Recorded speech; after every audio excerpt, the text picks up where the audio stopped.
부산의 한 쪽방촌 골목. 허름한 이 여인숙엔 가난한 독거노인들이 모여 살고 있습니다. 입구에 쓰여진 이름들이 눈에 띄는데요. 진용수, 박명태, 다이 지금 안락호는 무용고지로서 낙골당에 다 있는 사람들. 장복이 씨는 매일 투숙객의 안부를 확인합니다.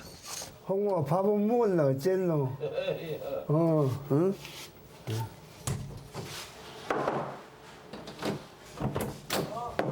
준재 씨, 문 열어봐요.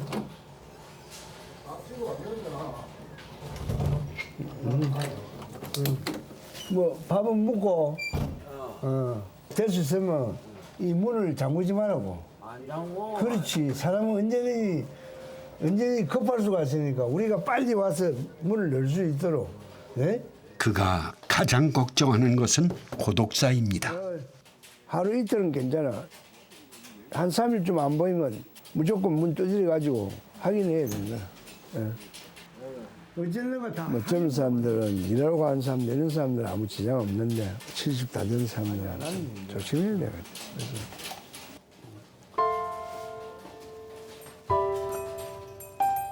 빈곤한 노년을 힘들게 하는 것은 경제적 문제만이 아닙니다. 외로움이겠지. 안 그래.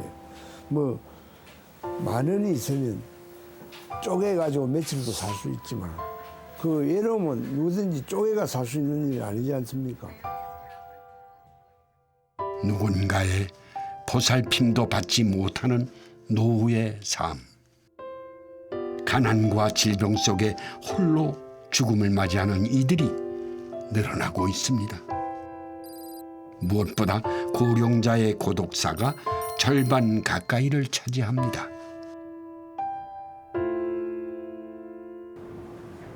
혼자 살던 60대 여성이 숨진 지 5달 만에 발견됐습니다. 79살 장모 씨가 혼자서 숨진 채 발견됐습니다.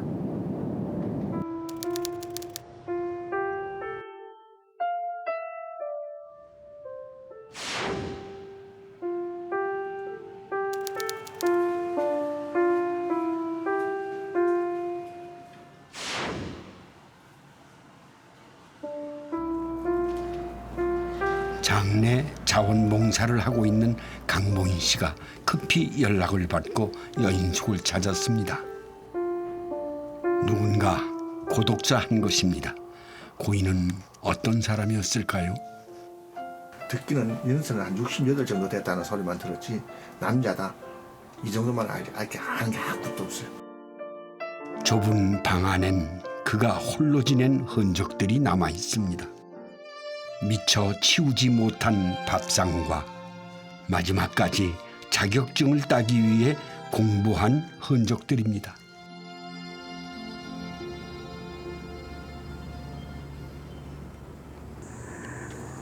이 고독사는 가족 없이 쓸쓸히 죽음을 맞이하고 또 일정 시간이 지난 뒤 발견되는 죽음을 말하는 것이죠.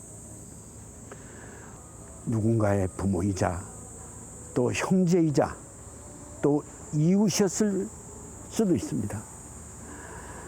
그러니까 고독사는 결코 특별한 사람만이 당하는 일이 아닙니다. 바로 우리들의 이야기가 될 수 있죠. 무료 장례 지도사인 강봉인 씨가 다시 여인숙을 찾았습니다. 혹시나 사망자 가족을 찾을 수 있을까 싶어서입니다. 지금 기획하겠어요. 예? 옛날 학년 돌아가시는데 딴 게 아니고 뭐 하나 이거 아시면 좀 아시는 좀 빌려주시고 옆에 잘 아실까요? 가족은 없습니다. 평소에는 성격이 조용합니다. 조용하고 예, 남한테 베풀기도 잘합니다. 겨울 이제 뭐 난로나 이런 뭐 문이나 이런 거 고칠 거 있으면 그분이 아주 많이 했어요. 너무나 깔끔해요. 작은 것 하나라도 나누려 했다는 고인. 이웃은 그를 정 많은 노인으로 기억했습니다. 그리고 고인은 대부분의 시간을 방 안에서 홀로 지냈습니다. 결국 가족은 찾지 못했습니다. 일찍 잊혀져 버렸지. 가족들이 이제 주위에서 일찍 잊혀져 버리는 사람들이지. 죽음으로써 잊혀져 버리는 게 아니고 살아 계실 때부터 잊혀져 버립니다. 죽어서까지도 기억되지 못한 무연고 사망 노인들. 장례 비용 부담을 이유로 유가족이 시신 인출을 포기하면서 무연고사는 더 늘어나고 있습니다. 이들은 누군가의 형제이자 부모였을 것입니다.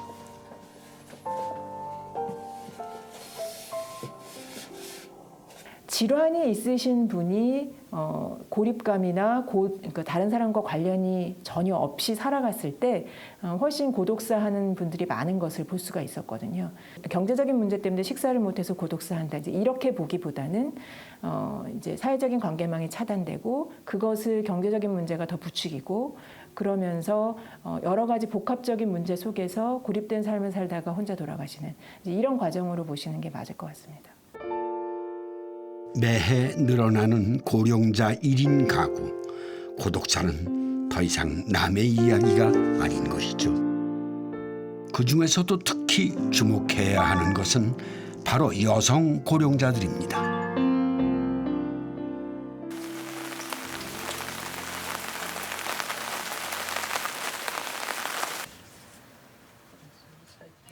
올해 80살인 조경숙 할머니는 비좁은 단칸방에서 혼자 생활하고 있습니다. 가구 하나 놓을 수 없는 초라한 생활 공간. 지금은 기초생활수급자로 어렵게 살고 있지만 사실 할머니는 우리나라 최초의 사립유치원 교사 출신입니다. 이때만 해도 얼마나 내가 좋았어. 이렇게 젊고 존경받는 에리트 여성이었죠. 그때 뭐 100만 원이면 엄청 큰 돈이지. 웬만한 교수들 봉급보다 낫었다. 우린 유치원인데 생기는 거 얼마나 많은데. 경제적인 여유에 아이들과 함께한 행복한 시절이었습니다. 이젠 빛바랜 사진 속의 추억일 뿐 노후 준비 없이 갑자기 닥친 불행은 결국 노후 빈곤으로 이어졌습니다. 달라졌지. 왜냐면 내가 일찍 이혼을 했거든. 하루 종일 애들을 가르치고 집이라고 들어오는데 이런 예? 난리가 있는 거야. 그래서 그래갖고선 갈 때가 있어. 생활비는 늘 빠듯합니다. 기초생활수급비 중 월세를 내고 나면 쓸 수 있는 돈이 부족하죠. 저녁도 우유에 밥 한 술 말아먹는 것이 전부. 노후를 준비하지 못한 것이 이제와 후회스럽습니다. 여성 고령자들은 남성에 비해 빈곤층으로 추락할 확률이 더 높습니다. 그것은 장소와도 관련이 깊죠. 노인 문제 중에서 핵심은 여성 노인의 빈곤 현상입니다. 여성 노인은 추가로 10년을 더 살아야 되는데 간병은 남편 간병은 부인이 하는데요. 부인의 간병은 스스로 해결해야 됩니다. 외롭게 살다가 노후 자금이 부족한 상태에서 질병에 시달리면 간병을 스스로 해결해야 되기 때문에 노후 문제는 어떻게 보면 여성 노인의 문제다라고 할 정도로 상당히 대책을 잘 세워야 되는, 노후 준비를 잘 해야 되는 그런 측면이 있습니다. 길어진 수명 탓에 길어진 노년의 삶. 스스로의 생계를 책임지지 않는다면 장수는 재앙이나 다름없습니다.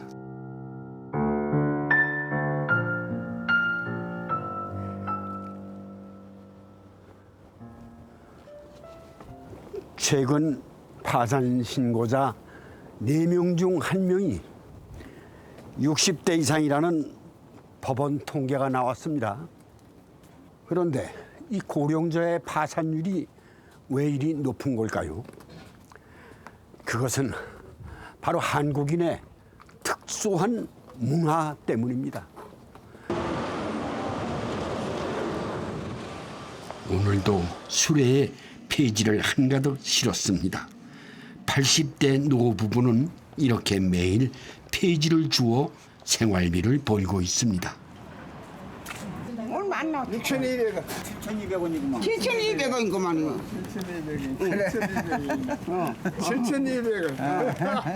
하루 온전히 이거 한 마리 버니까 7,200원 많이 벌었잖아. 이렇게 일해 한 달에 20여만 원이 겨우 손에 쥐어집니다. 남은 돈 공짜로 10원도 싫어. 나는 10원도 싫어.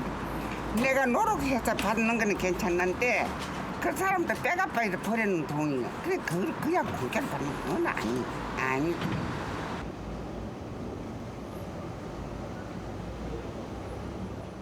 부부는 8평 남짓한 작은 빌라를 소유하고 있습니다.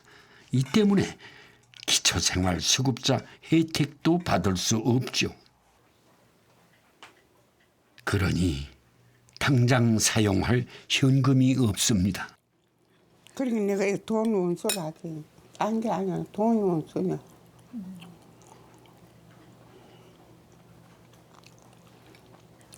딴 사람들은 나이 먹어도 반찬도 해놓으면 뭐 해놓은 게 있다게.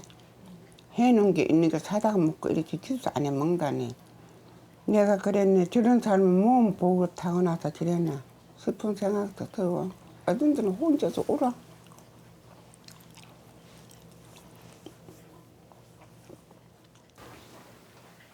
무릎 관절 수술도 해야 하지만 엄두도 못 냅니다. 이래 가서 이것도 머리만 하잖아. 양쪽으로 다 머리도 호강한 건 털렸고 이제는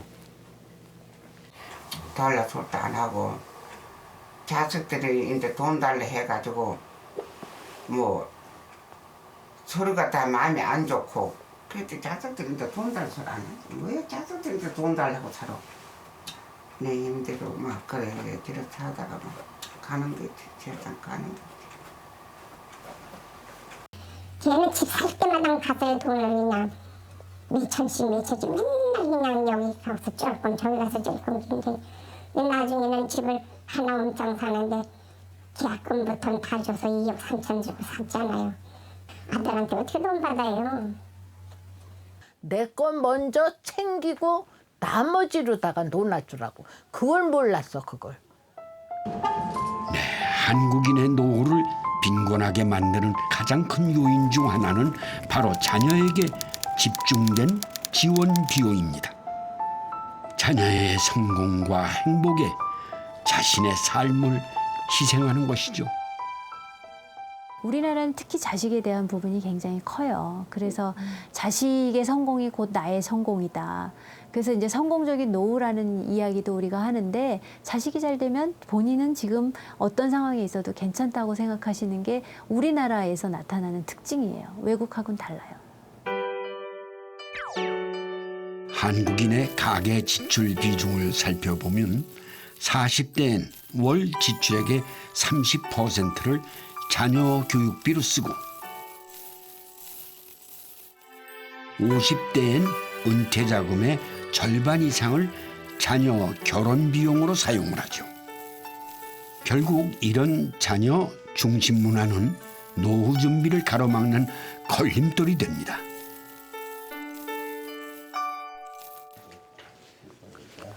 특히 경제적 어려움 속에서도 집을 팔지 않고 지키려 합니다.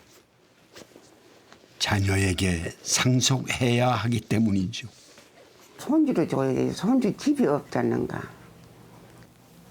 그러니까 내가 저거 손주로 장교 가가지고 지가 직장으로 저걸 해서 무엇을 해야 됐겠는데 아이고 모르겠어. 한국에서 부동산은 노후 자산의 절대적인 부분을 차지합니다.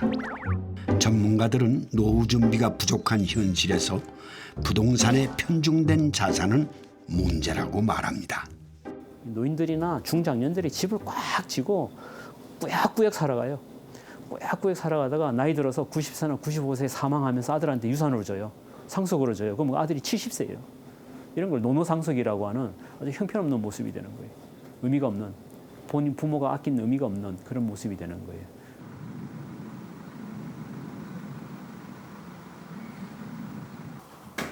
생각만 바꿔도 노후의 삶이 달라질 수 있습니다.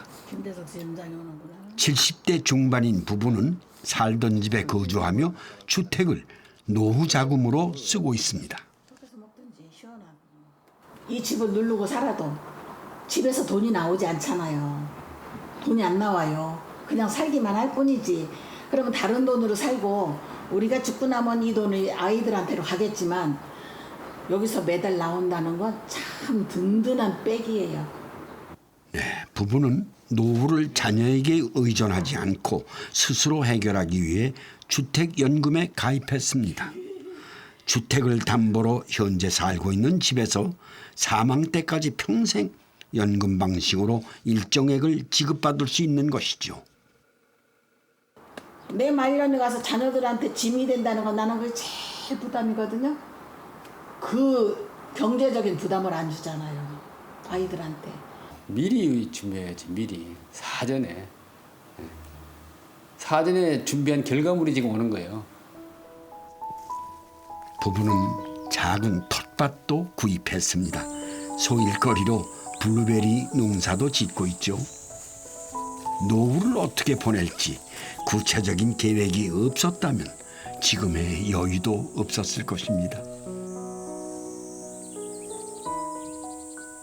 우리는 장기적인 계획을 그때 세웠었잖아요. 그게 지금 실행이 되는 것 같아서 다행이다 생각하지. 다행이다. 노후 준비라는 것은 더하기 아니면 빼기라고 이야기하는데요. 더하는 것은 소득을 더하고 일을 더하고 연금을 더 투자하고 하는 것이 더하기고요. 그게 만약에 어렵다면 그보다 못지않은 효과가 빼기입니다. 빼기란 적정한 소비를 줄이는 거죠. 그래서 불필요한 소비를 줄이는 것입니다. 그래서 은퇴 후에는 차를 판다든지 은퇴 후에 중형차를 팔면 한 달에 6, 70만 원의 돈이 절약이 됩니다. 유지비라든지 각종 비용이 그 정도 나오더라고요. 젊은이들은 커피 한 잔을 아끼면 노후 자금의 상당 부분이 마련될 수 있습니다. 카페라떼 효과라고 하는데요. 커피 한 잔을 아껴서 노후 자금을 준비하자. 이게 이제 외국에서 유행하는 노후 준비 기법입니다. 부모 부양의 전통이 점차 사라지고 있는 지금 스스로 철저한 노후 준비를 하지 않는다면 노후 빈곤은 결코 남의 일이 아니게 됩니다.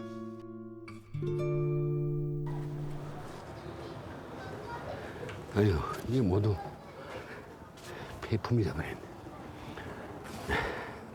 우리나라 은퇴자들은 대부분 길어진 은퇴 후의 삶을 위해서 제2의 창업을 합니다. 하지만 자영업자 중 5년 이내에 20%만이 생존한다고 하는데요.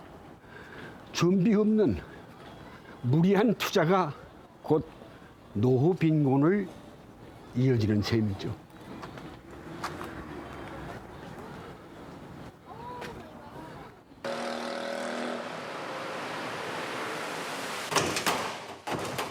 오늘도 가게 하나가 문을 닫습니다. 은퇴 후 음식점을 운영했다 경영난에 부딪힌 것입니다.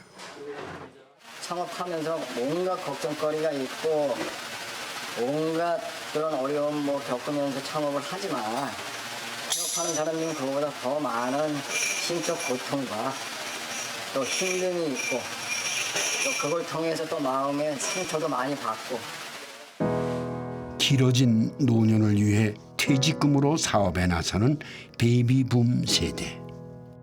마땅히 일자리를 찾지 못하니 빚을 내면서까지 자영업에 몰립니다.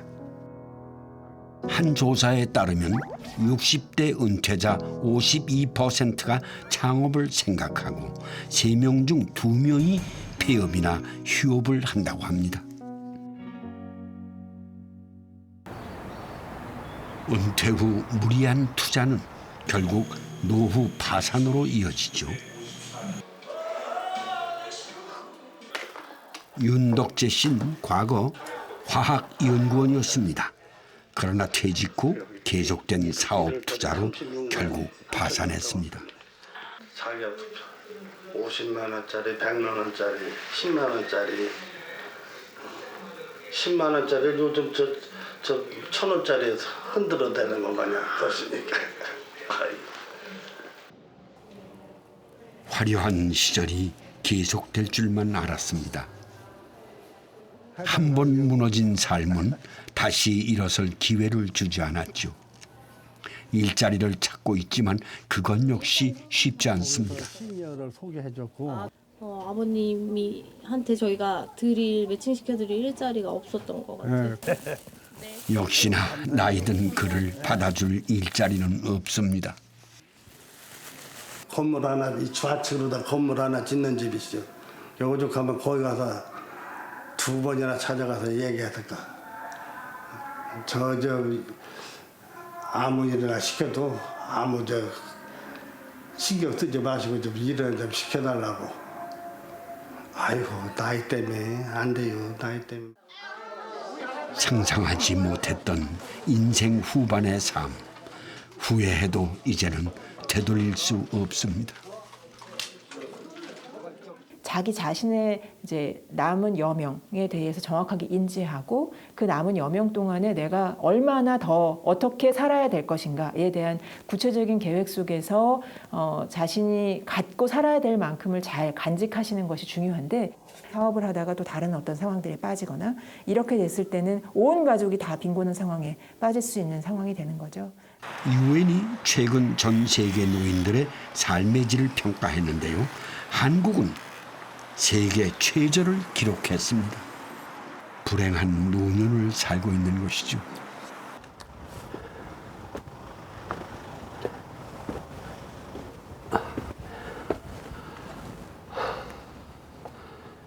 이 고령화가 진행될수록요. 또 하나의 문제는 바로 의료비 부담입니다. 노후 준비도 제대로 못한 베이비 부모 세대들은 부모의 간병까지 책임져야 하는데 하지만 부양은 더 이상 전통적인 효사상에 의존할 수 없는 문제가 됐죠.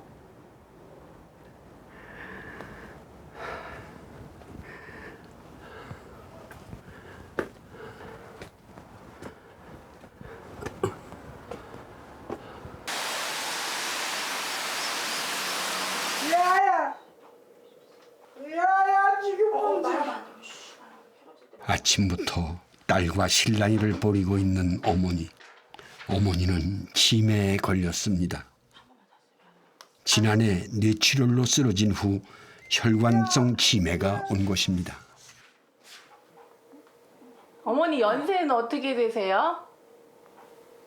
엄마 나이 알아. 몇 살이지 지금? 77. 77? 따님은 몇 살이에요 어머니? 엄마 내가 몇 살일까? 47. 다 47에 멈췄구나. 야!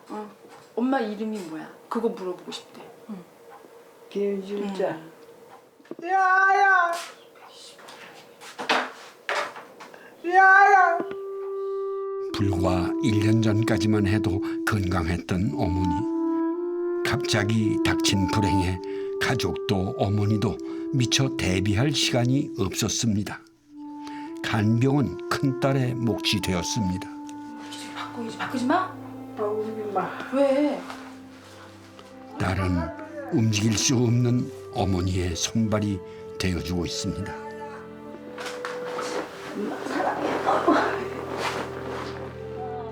간병 때문에 정작 자신의 가족은 돌볼 새가 없는 딸. 주변에서 모두 요양병원을 권유했지만 혹시라도 안 좋은 일을 당할까 내키지 않습니다. 처음엔 힘들었어요. 처음에는 진짜 해도 이게 나아지는 게 아니잖아요. 치매라는 게 나아진다는 게 없기 때문에 차라리 암은 나아질 수도 있고 그다음에 뭐 최종적으로 사망할 수도 있지만 이거는 끝이 안 보이는 거예요. 점점 상태가 안 좋아지면서 끝이 안 보이니까 너무 힘들었어요. 이 세상 제가 엄마한테 그래. 항상 하는 말이 자식은 많지만 엄마는 하나야. 내가 사랑하는 이 세상에서 하나밖에 없는 우리 엄마, 사랑하는 우리 엄마, 내가 끝까지 같이 있어줄게 이렇게 얘기를 해주면 좀 편안해하세요. 언제 끝날지 알 수 없는 간병 생활. 은혜 씨는 힘든 시간을 어머니에 대한 사랑으로 버텨내고 있습니다. 엄마가 제일 행복할 때가 언제였어? 엄마 제일 행복했을 때. 지금이 제일 행복해? 요새 시설이 굉장히 시설도 좋고 많잖아요. 그래도 집만큼은 아니라고 그러더라고. 일단 집이 최고고 그다음 간병하시는 사람들도 가족이 우선이고. 늘어나고 있는 평균 수명. 그만큼 질병에서도 자유로울 수 없습니다. 의료와 간병에 대한 대비를 해야 하지만 우리는 여전히 효사상을 바탕으로 한 부양 문화에 기대고 있죠. 특히 요양시설에 대한 인식은 매우 부정적입니다. 시방 내 동갑자도 모두 요원회가 있어. 우리 동네 장사집이 엄에도 있고 내 동갑인데 그런 게 걱정이 난 게. 거 갖다 넣어서 죽어서 그냥 송장만 갖다가 여기다 묻지. 요양시설 이용자 수가 꾸준히 증가하고 있지만 여전히 낮은 이용률. 현대판 고려장이라는 인식 때문이죠. 장수사회에선 이제 그 인식에 변화가 필요합니다.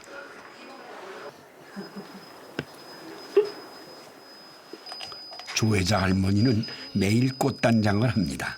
젊은 시절부터 꾸미기를 좋아했죠. 최근까지 혼자 살았지만 치매가 찾아왔습니다. 할머니를 24시간 돌볼 수 없는 가족들. 그래서 이곳 요양원에 오게 됐습니다.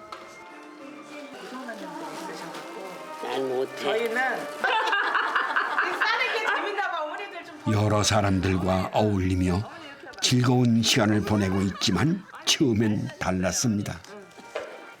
정말 울고불고 했어. 근데 와보니까 안 그래.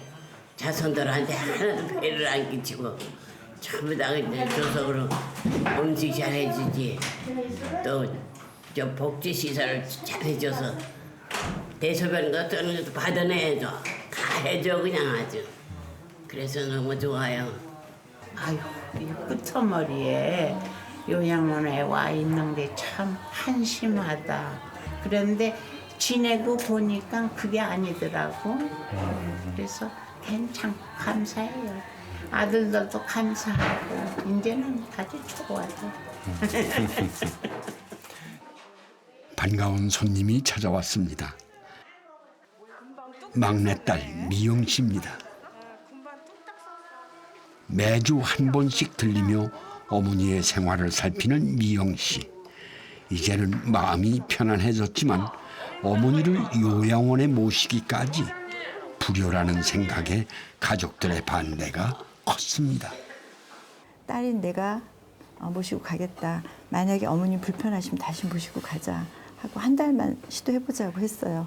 그래서 그렇게 약속을 하고 왔는데 시설에 모시고 나서 문 앞에서도 다퉜어요. 사실은 문 앞에서도 울기도 하고 다투긴 했는데 이제 뭐 한 두세 주 지나니까 어머님 편안하시고 나 여기 있겠다 하시니까 어머니 여기 모시고 나서 모든 가족들이 오빠들 가족들이 다 이제 편안해지고 서로 사이가 더 좋아졌고 이전보다.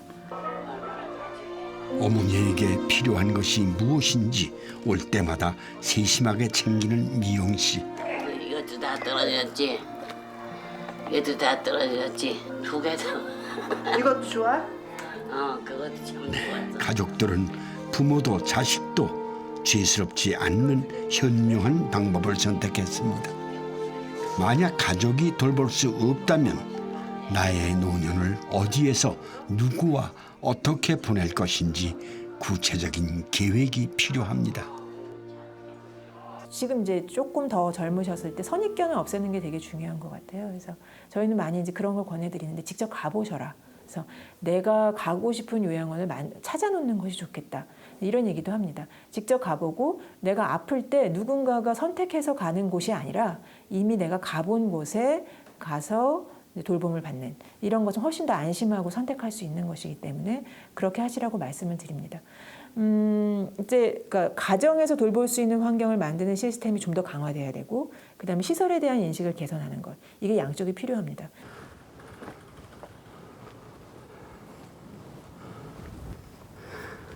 네.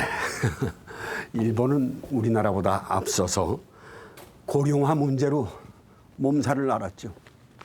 고독사와 빈집, 의료 파산 등 수많은 문제들이 발생을 했는데요.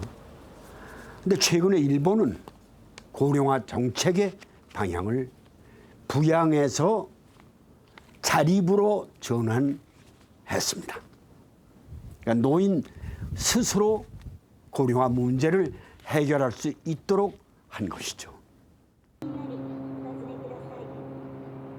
저출산과 고령화가 급속도로 진행된 일본엔 도심 한가운데 아무도 살지 않는 빈집들이 생겨났습니다.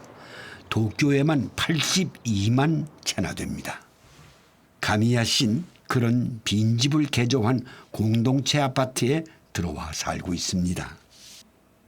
만화가인 그는 이곳에 이사와 취미 생활을 마음껏 누리고 있죠. 소유하던 아파트를 처분하고 저렴한 빈집으로 오면서 생활비가 생겼기 때문입니다. いや、ほっとかれる構われないことはいいですね。日本語で言う話がいいですわ、鶏の。ほっぽら書いてあるから私は楽です。ただし今私が年を取って体がきつい以外の悪いことがないんです。 85세의 나이지만 그는 아마추어 수영 선수로 활동 중에 있습니다. 술을 헤아리기 힘든 메달들. これはホノルルマスターズというハワイの大会へ行った時のですね。これが日本記録賞。こっちはね。年ごとの80歳以上の分の日本新記録、55歳以上の分の日本新記録。 무척 건강해 보이는 가미야 씨. 하지만 그는 매일 인슐린 주사를 맞아야 하는 심각한 당뇨병 환자입니다. 고독사의 위험이 있어 보이지만 걱정하지 않습니다. 이 아파트엔 24시간 그를 보호하는 시스템이 있기 때문이죠. 85歳が一人で暮らしとって古典と言ったら誰も知らんもの。だけどそれは10時になると神谷がボタンを押さないということで向こうが飛んできます。 거주자가 매일 정해진 시간에 벨을 누르면 아파트 내 중앙센터에서 안전을 확인합니다. 이 밖에 불편사항도 관리팀에서 다 해결해 줍니다.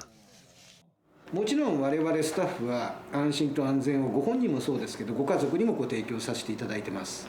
我々がさらに増幅した形で安心安全をその方にお届けできるそういうことがここ高島平の大きい特徴なのかなっていうふうには私は考えてます。 고령자 스스로가 혼자서 생활할 수 있도록 공간까지 개조했습니다.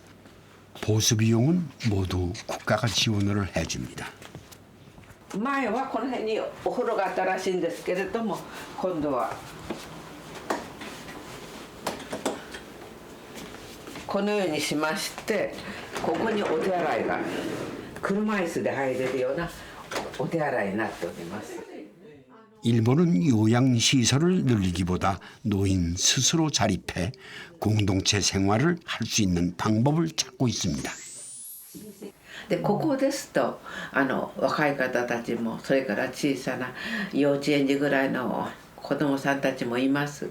そういう人たちと同じところに住んでるということがですね、活気の一つになるんじゃないか。 빈집을 개조하면서 젊은 세대의 유입도 늘어났습니다.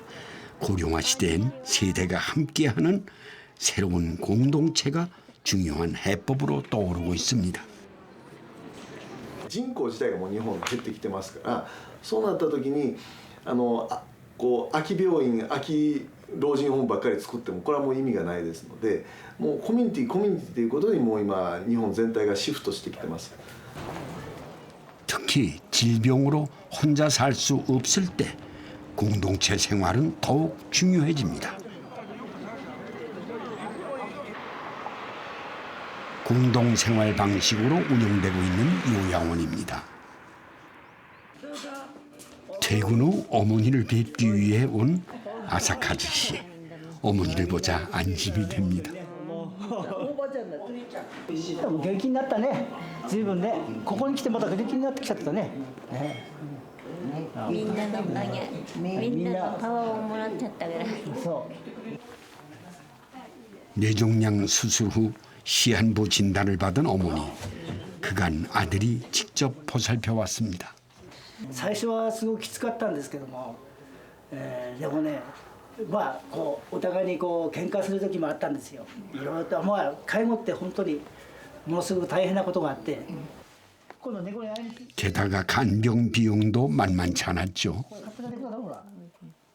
デイサービスとかこのヘルパーさんが来てもらったお金の収が合わせると10万近くかかってたんですね。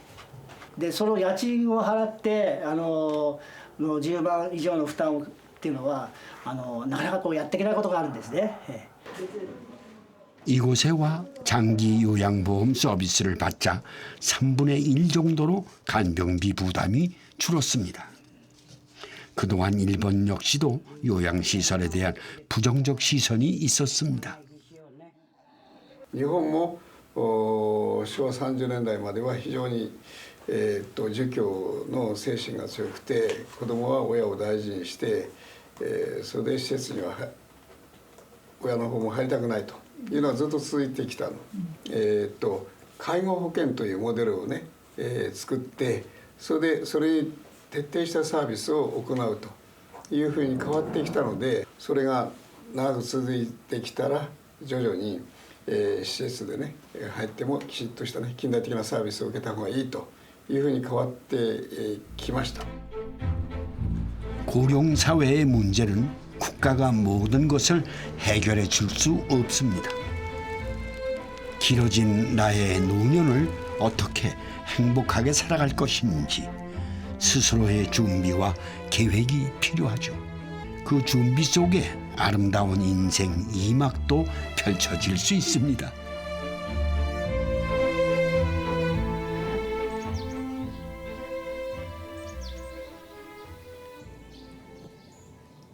이곳 사람들은 상쾌한 하루아침을 텃밭에서 시작합니다.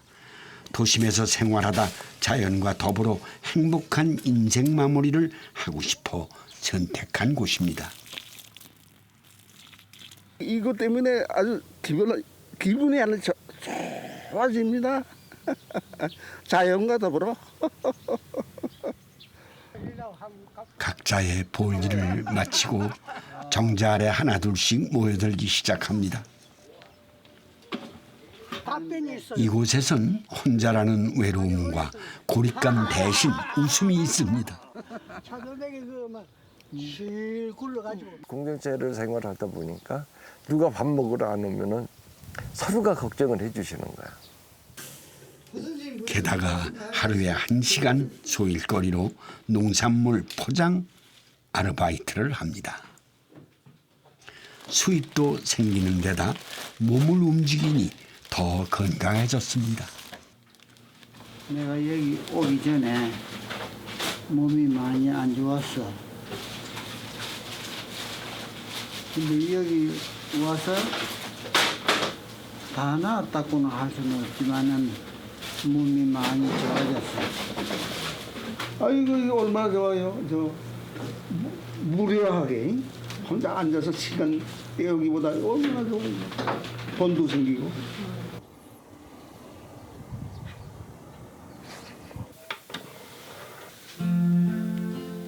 이 순간은 93세 이문민 할아버지에게 가장 즐거운 시간입니다. 좋아하는 클래식 음악을 들으며 하루를 마무리하는 시간이죠. 행복하죠. 오늘 하루 잘 지내봅시다 하면서